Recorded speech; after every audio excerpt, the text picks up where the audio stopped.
Welcome everyone. Thank you so much for joining us as part of our Financial Wellness Festival. So we've got a real treat, a lovely interview now with a very special Instagram friend of mine, Laura from Thrifty Londoner. Laura, welcome. Thank you so much. Thank you so much for having me. Oh, thank you for joining us. Well, obviously there's a specific topic in mind that we thought you would really be able to help the online community with in terms of winning with their personal finances, and that's side hustles specifically. But I think what I would love to know more about is the story behind Thrifty Londoner, where it came from and what it's about. Yeah, sure. So Thrifty Londoner all began after I'd moved to London, and I'd moved there on a pretty low salary by London standards. And yeah, I quickly realised that my bills were stupidly expensive, and it was going to be really hard to kind of maintain my usual spending habits whilst living in London. And so I realised I had to kind of start actively managing my money in some way. And yeah, then I started looking into it, researching it, I started setting a budget, and then it's just, I don't know, when you start looking into personal finance, there's just so much that comes out. And so I learned more about pensions, investing, saving, and yeah, I just started to share that information. So yeah, I run Thrifty Londoner to help other millennials manage their money better, and ultimately make sure that their money is working for them to ensure that they're living the life that they want to.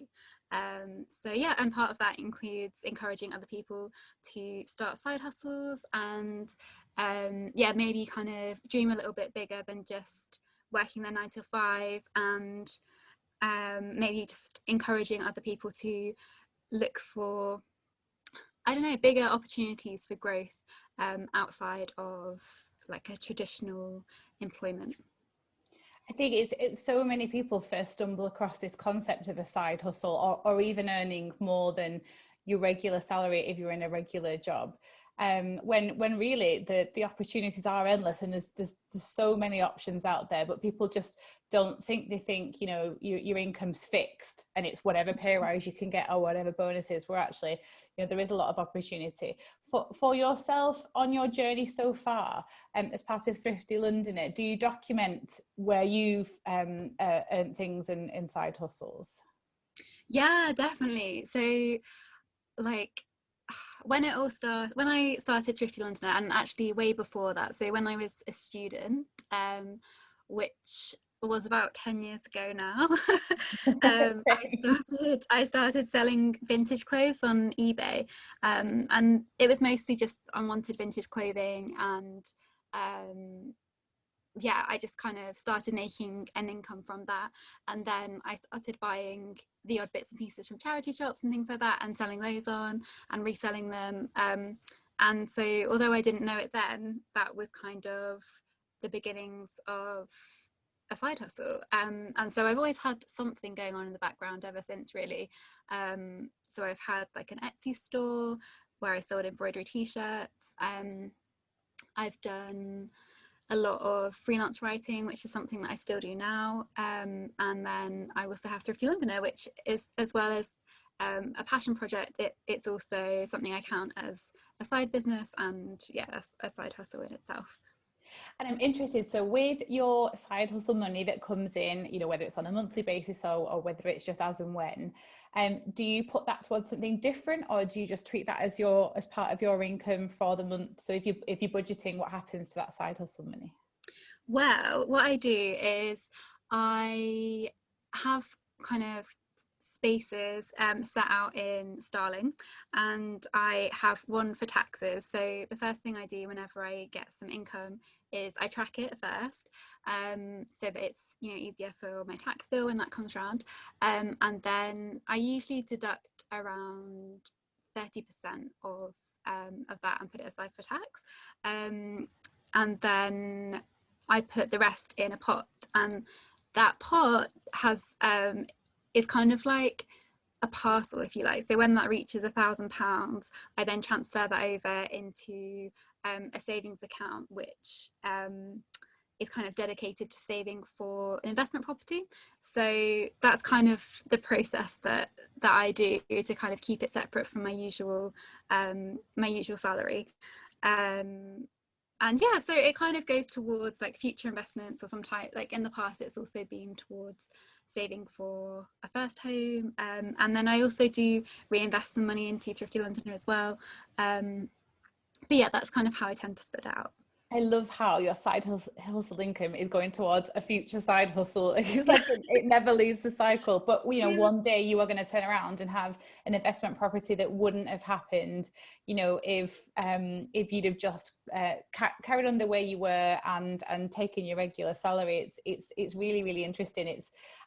It also it gets a bit addictive, the tracking and the mini goals. I love how you parcel it. Do you find that helps motivate you rather than a big overwhelming, you know, because an investment deposit would be a big chunk. Does that help?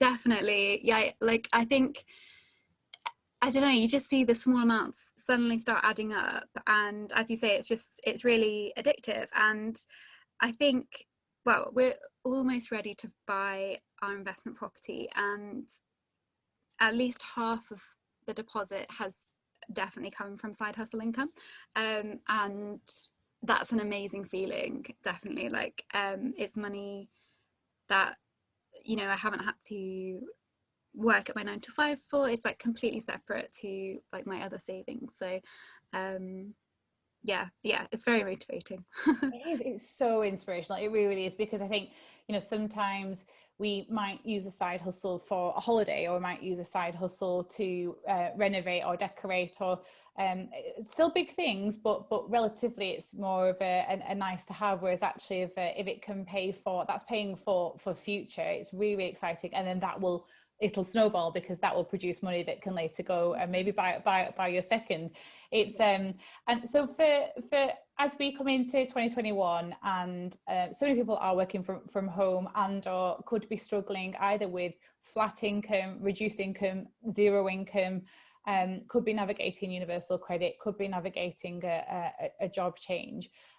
What tips do you have for people that want to explore increasing their income, maybe by way of a side hustle this year? Well, I would say definitely pick something that is scalable, and that you can do online, because of course the nature of the current climate is that we are stuck at home, like you say. So kind of focusing on making money online is great for now, but it's also going to be something that's great in the future too. So even if, you know, 2 years from now, hopefully, you know, you're going to have this thriving side hustle, and when your side hustle is online, it means that you can travel with it, you can live that digital nomad lifestyle if you want to. I think it's much more adaptable if you have something online, because yeah, you can be anywhere with your laptop and an internet connection, and you can just do it. So I think that's something that's really important to me. And it's, I don't know, if you want to scale it up to your full-time business one day, for example, if you want to do a side hustle with the view to making it your full-time job, I don't know, I think the online part of it is really important. It is a revelation. I mean, some people, you know, you can start off thinking, how can I get extra income? And sometimes it's via a second job. And that's swapping time for money, and also a bit of your well-being for money, because, you know, if a second job isn't exactly what you're passionate about, it's just for extra income, and maybe that's okay for a period of time, but like you said, long term, you're still going to have to do it on top of your normal work, and do it in evenings, do it on weekends. Whereas if you can work on something that you really enjoy on evenings and weekends, and it's scalable, so, you know, I think we've talked about it in the community before, but whether it's a digital products, or whether it's you know, writing an article that can be repeated and repeated and repeated, but doing stuff from a laptop, it's certainly a new economy for lots of us to learn. And because I think there's ways you can start off. I think when everyone's on this journey, they go around the house and like, what can I sell? You know, that can go. Pretty sure I sold a lot of like dresses that were very important to me, and you had nothing to wear because you'd sold everything. And I think that they're really easy pieces to do. However, you run out of that, and you want this like side hustle. I feel like side hustle should just be a part of day-to-day life. It's I guess it's the concept of multiple streams of income, isn't it? So Yeah, you protect definitely. yourself. And it's also, I think, something that I've come to realize is that when you pick a side hustle you're passionate about, you can also learn new skills, and that's sometimes just as important as the money side of things too, because especially in the current climate, when if you face redundancy, or you think the industry that you work in could be quite unstable, if you have other skills that you've learned through your side hustle, that's something really amazing that you can kind of fall back on, and it can maybe open some doors for you that kind of open doors to new industries that you might not otherwise have had the skills to go into. Such a good point. Yeah, you like you said, you could end up growing a side hustle, writing, and then writing for other people as a job, or it could help you get a better full-time role if you can add those skills onto your resume. I mean, imagine if you've grown a business in the background and you can say you're a business owner. It certainly makes you more employable, doesn't it? Exactly. Like, I have a friend who did a coding course back, I think, in the very first lockdown, and he's now got a full-time job in coding, and I think he's earning like over 40k from this position.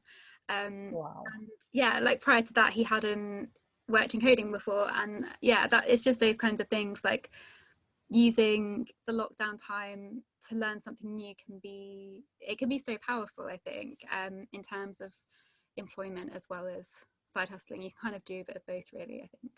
Definitely. So if someone hasn't touched side hustling before, what kind of help do you give people that are interested in dipping their toe in?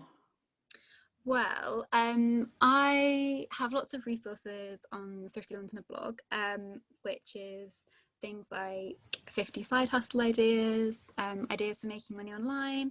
I've got a post about tax and side hustles, all sorts of things like that. I've also got a free money making course as well. And I also have the Side Hustle Toolkit, which is kind of a self-guided workbook. So it's kind of part ebook, part workbook, and it takes you through every step. So it takes you through the mindset work. So you might be thinking, I'm worried about what people are going to think, or I'm worried if I'm going to start, I don't know, I'm going to fail or something like that. It's working through those kinds of I don't know, those kind of mindset blocks, I guess, to actually getting started. And then we go on to kind of thought work around generating side hustle ideas, making a business plan, launching, finding your customers, that kind of thing. And it's kind of loosely based on mistakes I made, and it's trying to help people not repeat the mistakes that I did. Yeah.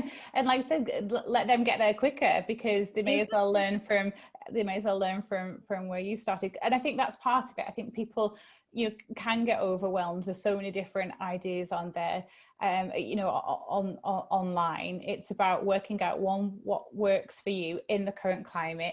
And I think, as we've talked about, that adds to your mental wellness. So not a hard slog that you're not passionate about, something that can generate income. And actually, at the beginning, even if it's little pockets, if it can make up a parcel, that parcel could, like you said, go towards a goal, which would be quite inspirational.